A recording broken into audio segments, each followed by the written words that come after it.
তো hello guys, welcome back to my ছোটো মোটো video. তো আজকে আমি বানিয়েছিলাম আরও একটা ফটো ফ্রেম, আর এটা অর্ডার দিয়েছিল আমারই একটা বন্ধু, আর সে তার বন্ধুকে গিফট করবে বলে।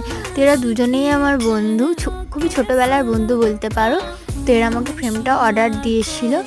তো ফ্রেমটা কেমন হয়েছে তোমরা অবশ্যই জানাবে। আর তোমরা যদি এই ধরনের ফ্রেম কেউ অর্ডার দিতে চাও তো আমাকে অর্ডার দিতে পারো। আমার বায়োতে নাম্বার দেওয়া আছে, তোমরা যে কোনো জায়গা থেকে এগুলো অর্ডার করতে পারবে, কারণ আমি ইন্ডিয়ার যে কোনো জায়গায় এগুলো কোরিয়ার করে থাকি।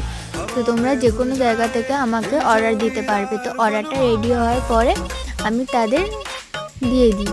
আর এটা দেওয়ার সময় একটা জিনিস হয়েছিল যে আমাকে অর্ডার দিয়েছিল একজন, আর এদের ডিপি একই হওয়ার কারণে আমি অর্ডারটা বানানোর পরে আরেকজনকে পাঠিয়ে ফেলি, তার জন্য ওদের সারপ্রাইজটাই নষ্ট হয়ে গেছিলো। তো যাই হোক, তারপরেও তারা অর্ডারটা রিসিভ করেছিল। আর তোমরাও যদি কেউ অর্ডার দিতে চাও তো